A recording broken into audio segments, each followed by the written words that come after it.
My name is Slam. For the practical, for my final, for our EXS 335 lab, we'll be going over two motion analysis, one being the barbell squat, and then the second one will be a depth jump. But first, we're going to talk about the back squat. But this movement is a full body, but mainly a lower extremity movement that focuses on power and strength of the lower extremity. The muscle involved, the agonist will be the gluteus maximus and the quadriceps. One, the gluteus maximus will be helping with hip extension, while the quadriceps will be helping with knee extension.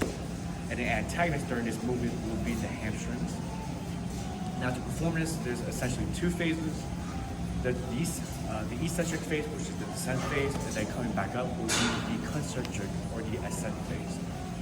Now biomechanically, we're involved the knee joint and then the hip joint, aka the acetabular-femoral joint, then if I'm not mistaken, the tibial-femoral joint right here. During this movement, on the way down will be a lot of knee flexion and hip flexion at the same time, include ankle dorsiflexion, and then on the way up will be hip extension, knee extension, and then, if I'm not mistaken, ankle plantar flexion. A proper back squat looks like, and then I will have my client to demonstrate his back squat to see any impairments we can work on, and then include the intervention to help with those impairments. Thank you. Now, with the barbell back squat, some kinetics, the forces that are involved will be to the torque you generate when you perform the back squat. Also, other external forces such as gravity and also the weight of the bar itself.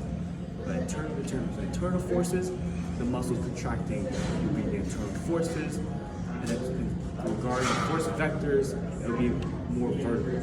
For this movement, then this movement will be considered as a third class lever, just because the effort is in between the fulcrum and then the resistance. So, guys, I'll be performing what a proper back squat should look like. Now, to set this up, what's under the bar, under the bar, then have your knees about shoulder width. Take 2 steps back to center of the floor. You can have your feet slightly out, whatever makes you comfortable, but generally about parallel. Chest up, neutral spine, and then warm, proper knee flexion, eccentric, and come right slower back up. You get neutral spine, no rounding of the back, chest back, up to the sky, and down, and then slow back up.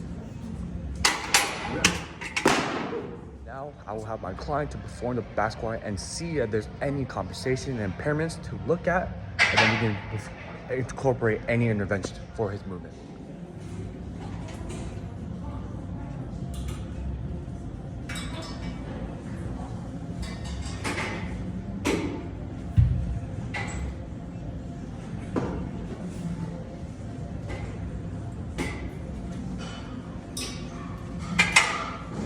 Analyzing his movement, I'll give it about a 7 to an 8 out of 10.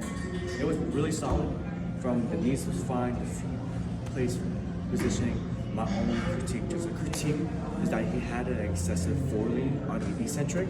That could be due to a weakness of the gluteus maximus, which is in charge of hip extension, but also it can be a tightness of the gastrocnemius. So with this, we can include a glute bridge to help with that conversation of the excessive forwarding. It's glute bridge or it's a hip thrust. Place brace with the belt here, but also during the movement you can brace your core. Now as I set up, have the feet about shoulder width, control on the eccentric, explode up and hold it. This will help provide stability of the gluteus maximus, but also engages it to help with incorporating, or I would say activating the gluteus maximus to an intended purpose, which is for hip extension during the back squat. So that's all you gotta do. Cool. Slow it up. Yep. Slow it up more if you can. There we go. Awesome. Okay. Second test of the motion analysis, we'll be having my client do the depth jump. Now for this, it is a plyometric movement which helps reinforce the force development, also improves the stretch training cycle. In this, you got muscles such as the quadriceps, the hamstrings, but also the gluteus maximus also, and the gastrocnemius. As the gastrocnemius help with dorsiflexion, if I'm mistaken, and then during this movement, we're gonna have triple extension with the hips, knees, and ankles. So the talocrural joint, the tibiofemoral joint, and the acetabular joint will be involved in this movement. It's essentially 3 phases in this movement since it is a plyometric movement. The eccentric phase is coming down. Now, the amortization phase is the second phase. Essentially what it is just a transition from eccentric to concentric. And then third and last phase of this exercise will be the concentric phase, essentially converting the eccentric force to concentric force, so coming right back up after the touch, have both feet in contact with the ground.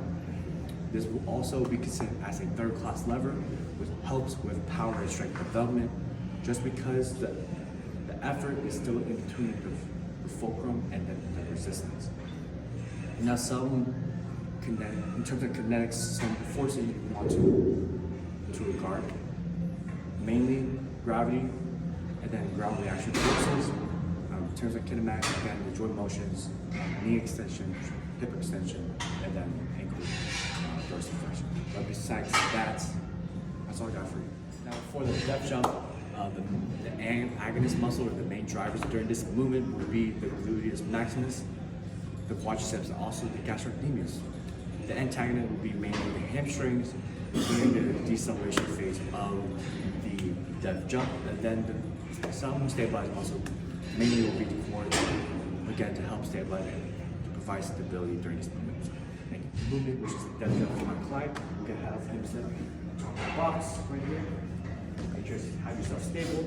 Now, basically, hop off the box, land on the ground with 2 feet. But the moment your 2 feet are in contact with the ground, immediately explode right back up, extending your hips, your knees, and your ankles at the same time. But also, don't want you guys to forget to swing your arms during this movement.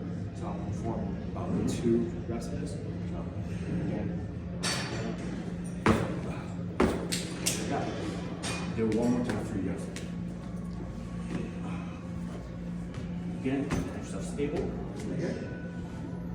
Then the ground. That's it.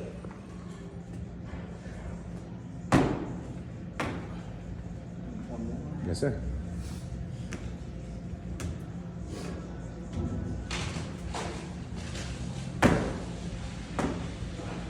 So during the video, when I saw from my client how he performed the movement, some key takeaways.